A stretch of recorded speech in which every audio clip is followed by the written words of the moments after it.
Welcome back for another video. 66 points in the ongoing double, not enough to secure a green. It's actually 9 points off a green arrow, so it's safe to say no rank rise this week. New rank is 17.4k. The positives being double Brighton defence keeping a clean sheet, and Gabriel, who came in for Struijk. Struijk went off injured. Gabriel hit Defcon, kept a clean sheet, max bonus, 11 pointer. And Gross with the assist in midfield. The only midfield return though, Bruno, Tavernier and Palmer blanking, with Cherki off at 59 minutes in the first game. Let's see if he starts the second game ahead of the final. Pep was asked if he's going to rotate, and he said, it's not a problem for that Palace game. We arrived with 4 days and a half of rest, but of course after 3 days we travel to London, and then after that we come back to Manchester and then Bournemouth. So of course with 3 days I have to think about it, yeah. So he seems to be implying that the Bournemouth game after the final could be more at risk of rotation. As it stands, I'm 14 points outside 10k, so it feels out of reach now. I mean, I've given it everything this season, but I think making that up is going to require some significant luck, and it might not be possible. The reason being is, so you've got the ownership of Gabriel, of O'Reilly, Bruno and Haaland. They're all so high that they actually don't help with rank, in some cases even hurt rank. Like Arsenal clean sheets hurt rank right now if you've only got one defender, and they've got 2 great fixtures with good clean sheet potential. I'm weighing up whether to try one final thing and try and just tap into some maximum variance, and you know, that could leave me 50k in Gameweek 38, or if the stars align it could leave me top 10k. Like, would I rather that, or do I just settle for roughly where I am now? I think that's a difficult call because the rank is pretty good still, all things considered. Either way, I'll definitely be bringing in an Arsenal player, or maybe even 2 this week. So let's just go through the team for Gameweek 37, shall we? So even in goal this week, I've actually got a huge call to make. The intention is to go double defence. I'm not going to hedge. It's Verbruggen in goal, and the defence is Van Hecke, O'Reilly and Gabriel. So we've got Darlow and Bio on the bench. So do you go double Leeds defence with the home fixture, but nothing left to play for now? Or do you go Brighton double defence, playing an away game, but they've got Europe to play for? Leeds have actually been incredible defensively recently. Over the last 6 matches played, that's matches played not game weeks, so it's an equal number of games played for all teams, obviously since some have doubled. So over the last 6 matches, Leeds are best in the league for expected goals conceded, with only 5.78 XGC. They're the only team that have conceded a single digit number of big chances with just 8. 5 goals conceded over that run is second fewest. So I think this is actually a really tight call. Like, realistically, despite all the analysis, they might just both concede because the clean sheet odds aren't great if we take a look at it that way. Brighton have been given a 25% chance, Leeds 19% chance. Again, I'm thinking about which would be more beneficial to rank if I really want to chase the maximum variance. There's going to be lots starting Brighton defence still this week, but there's going to be very few I expect playing Leeds defenders, let alone double. Like, if Leeds were to win that, 1 or 2-0, that could be a difference maker. That all said, double Brighton defence still great for rank gains next game week. Bio averages 10.15 defcons per 90, Van Hecke averages 8.94, so the Leeds centre-back definitely wins in that respect, but Van Hecke has got 6 goal involvements this season. Struijk went off injured last match, which could perhaps be the tipping point to go with the double Brighton defence if he's a doubt, or if he's out for Gameweek 37.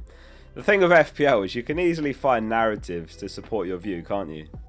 Arsenal, of course, have got the best clean sheet odds that we probably will have seen the whole season, so Gabriel is a viable captain this week. Last game it was his 6th double-digit return of the season. If he can have one of those goal and clean sheet type games, you're looking at a 15-pointer or 30 as captain. And if he's your only Arsenal defender, it is a way to ensure that you get a rank rise off an Arsenal clean sheet if they keep one. So the midfield as it stands is Bruno, Cherki, Palmer and Gross. I'm looking at anywhere from none to 2 transfers for a hit in midfield this week. Man City are so awkward this week because, we're basically all tripled up, and they play the FA Cup final on the weekend, 3 days after the Palace game, and that game is before the Gameweek 37 fixture, which is midweek next week. So if anything happens in that final to one of your City assets, you can't do anything about it. The deadline is on Friday this game week because they moved the Villa game to Friday, I guess to help them out in the Europa League final, which is fair enough, but it's not ideal from an FPL perspective. You can make a reasonable case for even selling a City midfielder this week if you've got Cherki or Semenyo, especially if you can afford Saka, for example. Obviously, it's the same story of Chelsea that play the final as well, and I'm currently doubled up. Chelsea have always done well in this fixture home to Spurs. They've lost once ever in Premier League history since '92.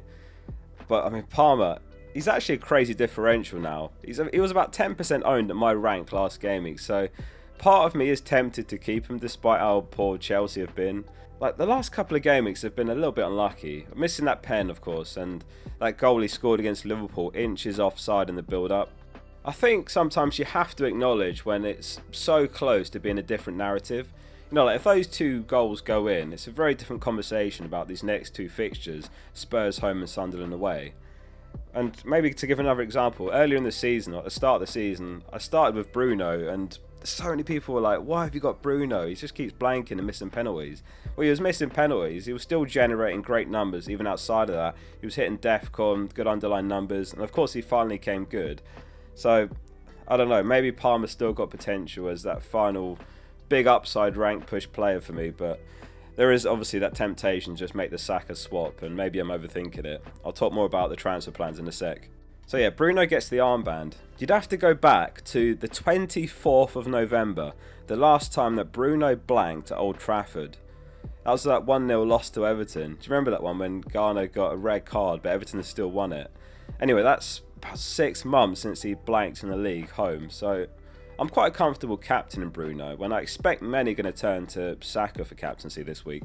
Not that Saka's bad, by the way. You're basically counting on Saka returning in maybe 60 to 70 minutes, whereas with Bruno, you know he's getting the full 90. And this is why part of me is thinking skip Saka, because if I buy him, then I'm guaranteeing that either Saka or Bruno doesn't impact my rank at all this game week. Like if I buy Saka and captain him, then Bruno is about 99% owned at my rank, so that's no help at all. Or on the other hand, if I buy Saka and I stick with Bruno captain, I think Saka's going to be probably around 100%, maybe more effective ownership. So at this point in the season, I could just get Saka and play a kind of protective, or maybe see if I can just get incredibly lucky in one final push, keep Palmer and see if he can just match Saka in these final 2 game weeks, home to Spurs and then away to Sunderland, and hope to make gains with a transfer elsewhere like Gyökeres.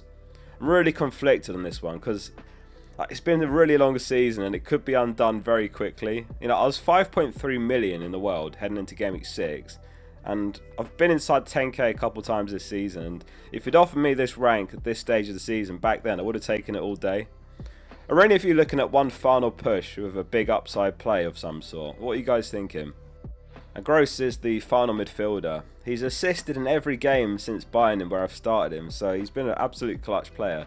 But it does feel like a low ceiling game for him again, so it's tempting even to take a hit to remove him and chase the upside with someone else who's got a better fixture. For example, Everton home to Sunderland, that's an opportunity. Up front, it's going to be Thiago, Haaland and João Pedro. I like the fixture for Thiago, Palace home. Given Brentford have got a very good chance of European football if they can win these next 2 games. And Palace are mathematically safe now as well, and of course their main focus is that Europa final.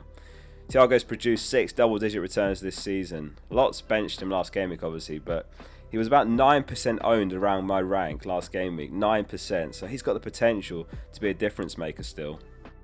The really difficult call is who to sell on my team, João Pedro or Palmer, or even neither and make a transfer somewhere else. Let's run through the transfer plans. So the bench is Darlow, Beale, Tavernier and Hill. So decision 1 is who to start, double Leeds defence or double Brighton defence. And then of course decision 2 is who to sell and who to buy. As it stands, my plan is João Pedro to Gyökeres and potentially even a -4 to do Gross to Dewsbury Hall. Really try to just get lucky. I've been really impressed with Dewsbury Hall. 15 goal involvements this season, 4 double-digit returns. It's a great fixture playing Sunderland home. Everton are still in the running for Europe as well. If they can beat Sunderland and then probably need to beat Spurs as well in Game Week 38. There's so many good moves this week though, and with one free transfer, it's really hard to just pick one. So pulling up Plan FPL here, this is how the team would look with the Gyökeres move.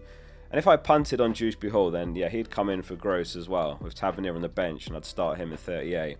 Alternatively, there's Palmer to Saka, which of course is still a great transfer, and perhaps Palmer's fitness is a concern given he plays 3 days after the FA Cup final. You know, if that ends up going 120 minutes, for example, he could be a real risk to start midweek. If I get Saka, I can afford and die for that Sunderland fixture, and maybe start him in 38 as well, and he's on pens.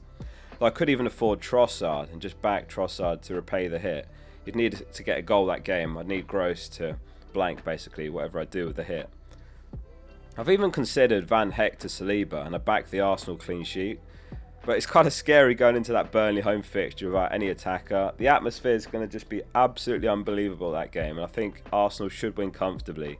But Saliba is at least safe for back-to-back 90s, whereas I can guarantee you no Arsenal attacker is going to do back-to-back 90s. Like Saka, Trossard, Gyökeres, they're all really good picks, but they're all at risk. If I buy Saliba, I also can't afford Bowen in Gameweek 38, so it'd have to be a punt like, I don't know, Gross to Anthony. He's got Wolves home. So going back to the Gyökeres move, if I do that, it's probably going to be a 1 week transfer, and then at Gameweek 38 I sell him straight away for Bowen. He's got Leeds home. In my eyes, there's a good chance Havertz starts the Champions League final. I think it's more suited to Havertz, which does make me a bit concerned about Gyökeres' minutes. I don't think he's totally safe for the Burnley game, but I think he starts. Gameweek 38 I'm less sure on. Going João Pedro to Gyökeres and then to Bowen also needs nothing else in the team to go wrong, whereas I'm more confident in 2 Saka starts, albeit early subs, so that does also lend weight to the Palmer to Saka move. You know, since playing Thiago away against Liverpool in Gameweek 38, it's not the end of the world if I can't do the Bowen move, if some other issue does pop up that needs that free transfer. This is genuinely the most stuck I've felt all season, if you can't tell. As it stands, the plan is João Pedro to Gyökeres and that's it. What would you do? Thank you for watching. See you soon for the next one.